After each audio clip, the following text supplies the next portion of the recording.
जय हिंद सभी फौजी पेंशनर बंधु। आज आपके लिए बड़ा ही खुशखबरी भरा खबर लाया हूँ। हाँ मित्रों, जिसके लिए हम सब पिछले 5 वर्षों से इंतज़ार कर रहे थे, वह आज आ गया धमाका के रूप में। वो आरोपी 3 1 रैंक 1 पेंशन 3 थर्ड वर्जन। हम लोगों ने अभी वो आरोपी 1 देख लिया, 2 देख लिया और अब 3 देखने जा रहे हैं। हम यहाँ विस्तार में बात करेंगे। कई लोगों का यह कंप्लेन होता है हमारे प्रिय मित्रों का कि आप थोड़ा लंबा वीडियो बनाते हैं। इसी को मद्देनज़र रखते हुए हमने एक सीरीज बना लिया, श्रृंखला बना लिया, जिसमें हम टुकड़े टुकड़े में करेंगे। तो यह उस सीरीज का पहला वीडियो है जहां कि आप इंट्रोडक्शन के रूप में देखेंगे कि किस तरह से OROP 3 को हम धमाका की श्रेणी में रख रहे हैं। तो यहाँ आप देखेंगे इस वीडियो के तहत कि OROP 3 जो कि लगभग सबको धमाका के जैसा ही लगेगा, लगभग 90% जो रैंक हैं, क्वालिफाइंग सर्विस वाले हैं, ग्रुप वाले हैं, इनको लाभ हो रहा। कुछ लोग ऐसे हैं सूबेदार या कुछ लोग जिन्हें नहीं हो रहा है, तो वह भी एक धमाका के साथ आगे बढ़ें और फिर इसका रिवाइज वर्सन होगा। आप इस वीडियो में देखेंगे कि मैं संक्षेप में OROP का इतिहास के बारे में बात करूंगा, इसके माइलस्टोन, अभी तक कौन कौन से स्टेप्स इसने OROP 3 पूरा कर लिया, इसके कौन कौन से खास बिंदु हैं, इस पर हम आप पर चर्चा करेंगे। और OROP 3 के क्या क्या लाभ हैं, फायदे हैं, इसके टेबल के एनालिसिस, तमाम बात को हम आपके समक्ष प्रस्तुत आज करने जा रहे हैं। यहाँ आप देखेंगे कि यह OROP 3 जो कि डिफेंस पेंशनर के लिए, एक्सक्लूसिव डिफेंस पेंशनर फौजी बंधुओं के लिए है। हालांकि हमारे ही डिफेंस डिपार्टमेंट में ही जो सिविलियन काम करते हैं उनके लिए लागू नहीं है, सिर्फ फौजी बंधुओं के लिए जो यूनिफॉर्म में रहते हैं और उनके परिवार के पेंशनर, पारिवारिक पेंशन जो वीर नारियां होती हैं, वो भी कवर हो रहे हैं। यह OROP 3 जैसा हम सब अवगत हैं कि 1 जुलाई 2024 से लागू होगा और जो 30 जून 2024 तक जो रिटायर हुए हैं, ये सब इसमें कवर होने जा रहे हैं। यानी कि 1 जुलाई 2024 से पहले जो भी रिटायर हुए हैं, ये सब कवर होंगे। मित्रों, हम आप सबों से विनम्र निवेदन करते हैं कि लिविंग हैप्पीली चैनल में अगर अभी आप पहली बार आए हैं तो अवश्य ही सब्सक्राइब करें, लाइक करें, कमेंट करके पूछें, बताएं, अपने सगे संबंधियों के साथ भी साझा करें। इससे YouTube का एल्गोरिथम इस तरह से है कि लिविंग हैप्पीली को आपकी तरह ही बढ़ने का, ग्रोथ का, विकास का एक अच्छा अवसर मिलेगा, ताकि हम बेहतर, बड़ी से बड़ी टीम लेकर प्रामाणिक जानकारी आपके समक्ष प्रस्तुत कर सकें। आप बेल आइकन अवश्य ही पुश करें ताकि आपको नोटिफिकेशन मिले। अब मैं बात करता हूं संक्षेप इतिहास की। हमने अभी तक जान चुका, आप लाभार्थी भी हो चुके होंगे OROP 1 का। OROP 1 का जो PCDA प्रयागराज का सर्कुलर था, इसका नाम है 555 जो कि जारी किया गया था 4 फरवरी 2016 को। इसके एप्लीकेबिलिटी का जो डेट था 1 जुलाई 2014 से, जो कि 4 किस्तों में 4 इंस्टॉलमेंट में हमें एरियर मिले थे। और जो वीर नारियां हैं, फैमिली पेंशनर हैं या अवार्डी हैं, इन्हें सिंगल एक मुश्त लमसम में दिया गया था। इसके बाद आता है OROP 2। OROP 2 का सर्कुलर का नंबर जो है 666 है, जो कि इशू किया गया था 20 जनवरी 2023 को। इसका रिवीजन का जो एप्लीकेबिलिटी डेट था ठीक OROP 1 से 5 साल बाद, यानी कि 1 जुलाई 2019 से।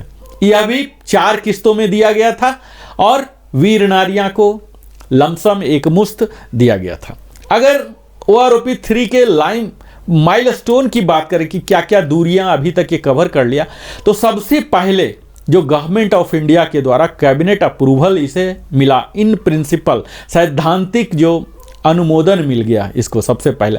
उसके बाद OROP 3 का नोटिफिकेशन हो गया, जो कि 10 जुलाई 24 को मिनिस्ट्री ऑफ डिफेंस के द्वारा किया जाता है, लेटर नंबर 1, ये letter number so and so के द्वारा।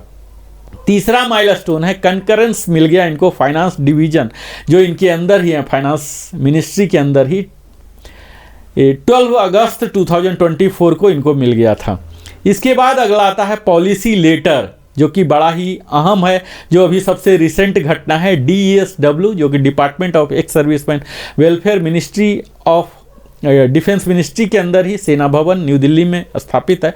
यह 4 सितंबर 2024 को ये पॉलिसी लेटर जारी किया और इसी पॉलिसी लेटर पर ही आगे की कार्रवाई संपूर्ण निर्धारित है। इसी पॉलिसी लेटर का ही एग्जैक्ट जो भी टेबल दिए, जो भी पॉलिसी, सब PCDA प्रयागराज के द्वारा लागू होना है, जारी करना है।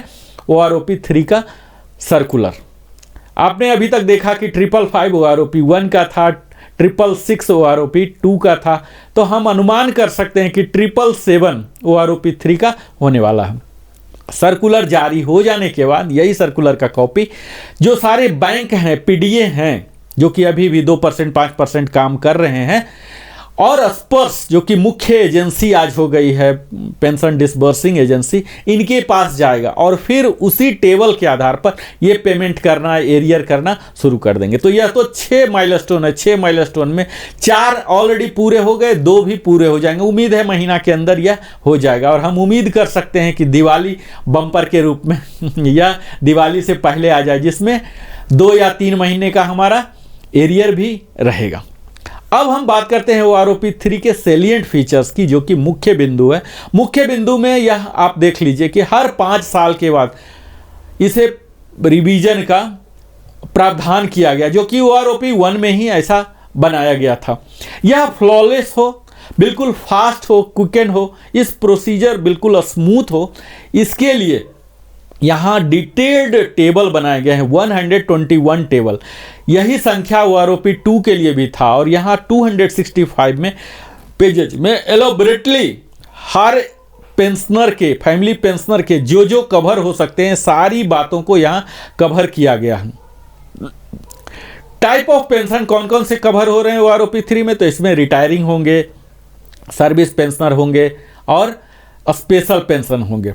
यहाँ OROP 3 में डिसेबिलिटी के तहत आते हैं invalid, liberalize disability, war injury pension including disability element, impairment relief होते हैं, वार इंजरी एलिमेंट होते हैं, वार इंजरी रिलीफ होते हैं। तो ये सब कवर होने जा रहे हैं। अगला है इसमें ordinary, special, liberalise family pension cover होंगे, जो कि किसके लिए कवर होंगे, तो यहाँ कमीशन्ड ऑफिसर रहेंगे, ऑनरी कमीशन्ड ऑफिसर, जिसमें ऑनरी फ्लाइंग ऑफिसर होते हैं, ऑनरी फ्लाइट लेफ्टिनेंट होते हैं, JCO होते हैं, जिसमें JWO वारंट ऑफिसर, MWO होंगे, ये सब कवर होंगे, और अदर्स जिसमें सार्जेंट, कपल, LSC, AC ये सब कवर होते हैं।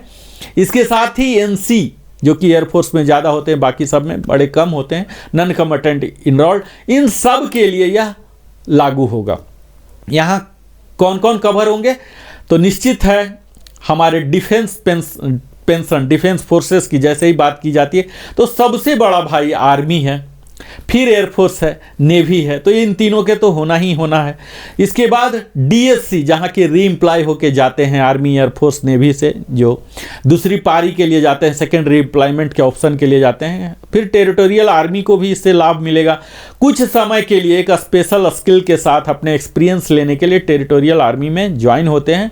इस तरह से प्रावधान है, उन्हें भी इसका लाभ मिलेगा। जो रिटायर्ड हैं या डिस्चार्ज हो चुके हैं, रिटायर्ड मतलब वो पूरे अपने टर्म को पूरा सुपर एन्युएशन, और डिस्चार्ज मीन्स पॉलिसी के तहत 20 पर, 23 पर, 26 पर, 29 पर, इस तरह से जो भी डिस्चार्ज का कैटेगरी बना हुआ, इस तरह से। इसी के साथ साथ इनवैलिडेटेड आउट हैं जो सर्विस के द्वारा हुए हैं या उनकी मृत्यु हो गई है सर्विस में रहते या सर्विस के बाद, तो ये सब कवर होने जा रहे हैं। इसके साथ ही कुछ एक्सेप्शन हैं जो कि अपने मर्जी से ही बाहर गए हैं, उन्हें यहाँ फ़ायदा नहीं मिलेगा। यहाँ रेट ऑफ पेंशन की बात करता हूँ कि कई लोग अभी तक जो टेबल आया है इसे आधा अधूरा लोग ने देखा है, तो आप यह यहाँ गांठ बांध के रख लीजिए। मैं बार बार नहीं बोलूँगा क्योंकि सेम चीज़ को रिपीट करने से वीडियो बड़ा हो जाता है। मैं कोशिश करूँगा कि कोई रिपीट ना हो। तो जो भी पेंशनर हैं या फैमिली पेंशनर, वह यह ध्यान दें कि आज के समय में जो भी उनका पेंशन मिल रहा, 1 रुपया भी उनका कम नहीं होगा। इसे बोलते हैं पेंशन प्रोटेक्शन। आपके एडवांटेज में ही किया जाएगा, डिसएडवांटेज आपको नहीं दिया जाएगा। भले ही टेबल में लेस है, कई लोगों का OROP 1 के अनुसार ज़्यादा मिल रहा था, OROP 2 में घट रहा था, लेकिन उनका नहीं घटा, जो मिल रहा था वही मिल रहा। वही हाल OROP 2 से 3 भी होना। 2 में अगर आपको ज़्यादा मिल रहा है तो ज़्यादा ही मिलेगा, भले ही टेबल के अनुसार माइनस ही क्यों ना वैल्यू दिखाए। हम इस बातों को विस्तार में जब टेबल का एनालिसिस करेंगे तो दिखाएंगे।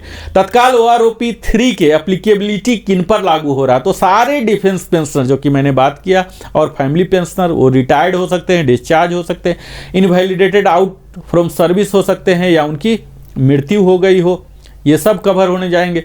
कमीशन्ड ऑफिसर होंगे, ऑनरी कमीशन्ड ऑफिसर होंगे, जेसीओ होंगे, अदर्स होंगे, नन कम्बटेंट जो इनरोल्ड होते हैं, एनसी ये होंगे, आर्मी, नेवी, एयरफोर्स के होंगे, डीएससी के, टेरिटोरियल आर्मी के, और एक्स स्टेट फोर्सेस जो कि पेंशन, फैमिली पेंशन जिनको मिल रहा है वो भी इसके लाभार्थी बनेंगे। यहाँ जो नन अप्लीकेबिलिटी है, किन्हें इसका लाभ नहीं मिलेगा, तो उसमें यूके, HK, KCIO पेंशनर है। कुछ कैटेगरी का पेंशन है जो कि PCD इलाहाबाद अभी उन्हें पेंशन दे रही है। कुछ हैं ऐसे केसेस भी, पाकिस्तान और बर्मा आर्मी के पेंशनर भी हैं। इन सबों को यहाँ नहीं लाभार्थी बनाया जाएगा। कुछ रिजर्विस्ट पेंशनर होते हैं जो कि कुछ ही समय के लिए कुछ कारण से बाहर चले जाते हैं, फिर भी उन्हें पेंशन मिलता है एक फिक्स अमाउंट, लेकिन ये टेबल में उनके लिए लागू नहीं होगा। एक्स ग्रेसिया पेंशन जिसको मिल रहा, किसी खास कारण से मिल रहा है एक्स ग्रेसिया, मर गए हैं पेंशनर, या साल 2 साल के बाद ही उनका कोई ऐसा हो गया कि अब सर्विस कंटिन्यू नहीं कर सकते हैं, तो इस ग्रेसिया भी यहाँ कवर नहीं हो रहा। प्री मैच्योर रिटायरमेंट अगर लिए हैं, वो अपने मर्जी से गए हैं, तो वो भी कवर नहीं होंगे। और यहाँ डेट भी दिया हुआ है कि अगर 1 जुलाई 14 के बाद या उस दिन या उसके बाद अगर रिटायर हुए हैं तो कवर नहीं होगा, अपने मर्जी से गए हैं तो। यहाँ अब मैं बात करूँगा कि वो कौन सा मेथोडोलॉजी है जिसके तहत ये टेबल सारे बने हैं, फिलॉसफी क्या है।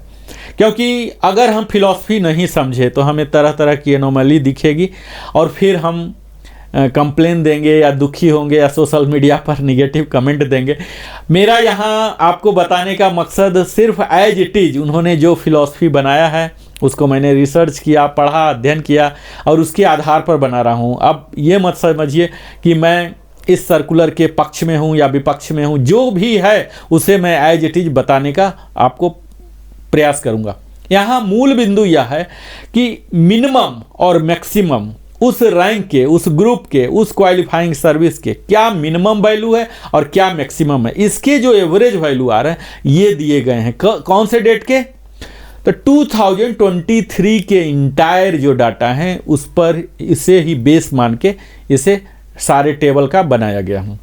यहाँ क्वालिफाइंग सर्विस हमारे पेंशन के लिए आप जानते ही होंगे कि क्वालिफाइंग सर्विस जो है बड़ा ही अहम भूमिका निभाता है और कई जगह ऐसा हुआ है कि क्वालिफाइंग सर्विस ज़्यादा है लेकिन पेंशन उतना ही फिक्स किया गया है। तो ये इस तरह से हो जाता है कि कई जगह क्वालिफाइंग सर्विस जो आपका है उसमें या तो जीरो रहे हैं या कम डाटा रहे हैं, इसके वजह से वो डाटा कलेक्ट नहीं हुए हैं, तो फिर नीचे वाले अवेलेबल थे तो नीचे वाले और ऊपर वाले को कवर कर लिया गया है। तो इसमें आप देखेंगे कि कई लोग को माइनस भी चला गया है या बराबर रह गया, तो कई लोग ये दुखी होंगे कि हमें हायर क्वालिफाइंग सर्विस होते हुए भी हमें रिवीजन नहीं किया गया, अपवार्ड रिवीजन। तो ये एक एनोमली है, इसमें गवर्नमेंट को निश्चित ध्यान देना चाहिए क्योंकि हर व्यक्ति का सैलरी हर साल बढ़ रहा है, तो पेंशन घटने का या पेंशन स्टैग्नेट होने का मतलब नहीं हो जाता। जब OROP 3 कल्याण के लिए, लोगों के रिवीजन के लिए, बढ़ने के लिए है, तो फिर कोई भी ऐसा लॉजिक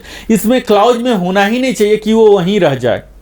हमें लगता है, ये मेरा एक व्यक्तिगत विचार है कि जब सैलरी हर साल 3% बढ़ रहा है तो पेंशन भी 3% हर साल बढ़ना चाहिए। इसमें क्या दुविधा है, क्या संदेह है? तो इस तरह से क्यों नहीं टेबल बनाया गया? टेबल बनाने के पीछे कौन सा फार्मूला लगाया गया ये शायद सॉफ्टवेयर वाले ही जान पाते होंगे। कोई क्लियर कट हमने पूरे टेबल का अध्ययन किया, मैं टेबल का विश्लेषण आगे करूंगा। कोई भी ऐसा टेबल नहीं उसके फिलॉसफी दिखे। हालांकि वो सब के पीछे एक ही थीम होना चाहिए था कि सबका अगर 3% पर ईयर है तो 5 साल के बाद हो रहा, तो 15% तो ऐसे ही इंक्रीज हो जाना चाहिए था, लेकिन यहाँ नहीं दिख रहे हैं, कई निगेटिव में भी जा रहे हैं। तो कहीं ना कहीं एनोमली है और मुझे लगता है इसे सरकार देखेगी, पीसीडी इलाहाबाद देखेगी, अगले बार में देखेगी या एनोमली के बाद देखेगी। तत्काल हम उस पहलू पर न बात करके एज इट इज जो आरोपी 3 का है उस पर मैं फोकस करना चाहूँगा अपने वार्ता को आज का। वो आरोपी 3 के अगले जो हैं, जो मेथोडोलॉजी में उन्होंने लिया है रैंक के साथ भी आप यही देखेंगे कई जगह टेबल में कि हायर रैंक को भी लोअर रैंक के बराबर दिया जा रहा है, या कई जगह तो कम भी हो गए हैं अपवाद के तौर पर।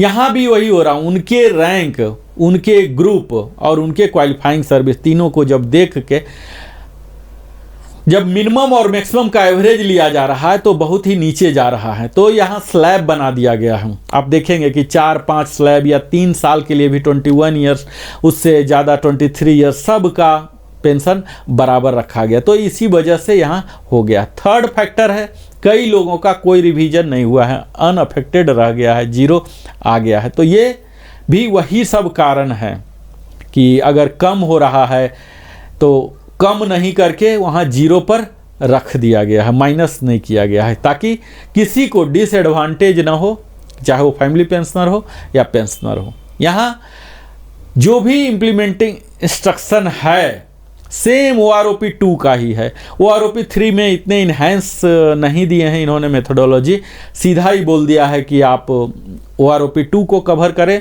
चूँकि स्पर्श के पास ही चला गया। 95-98% आप रख लीजिए कि उन्हें ही करना है, पीडीए को इसमें कोई पीडीए बचा नहीं।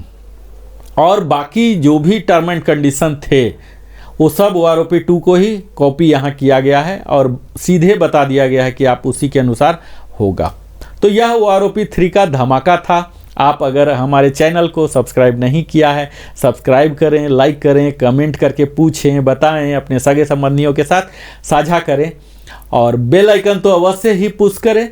अब मैं आपको टेबल का एनालिसिस, वो सब टेबल का एनालिसिस करके बताऊंगा कि किस तरह से आपको वो टेबल होने जा रहा है। तो अभी तक आपने वीडियो देखा, इसके लिए बहुत बहुत धन्यवाद। और मैं अब आपको जय हिंद करता हूं और अगली यात्रा में लेके चलता हूं जहां कि मैं पूरे टेबल का विश्लेषण करूंगा। मुझे लगता है यह वीडियो बहुत ज़्यादा बड़ा ना हो जाए, इसके लिए मैं टेबल की अलग से वीडियो आपको बना के दिखाऊं तो ज़्यादा बेहतर हो। इसलिए मैं तत्काल इस वीडियो को यहीं पर रोकता हूं। जय हिंद।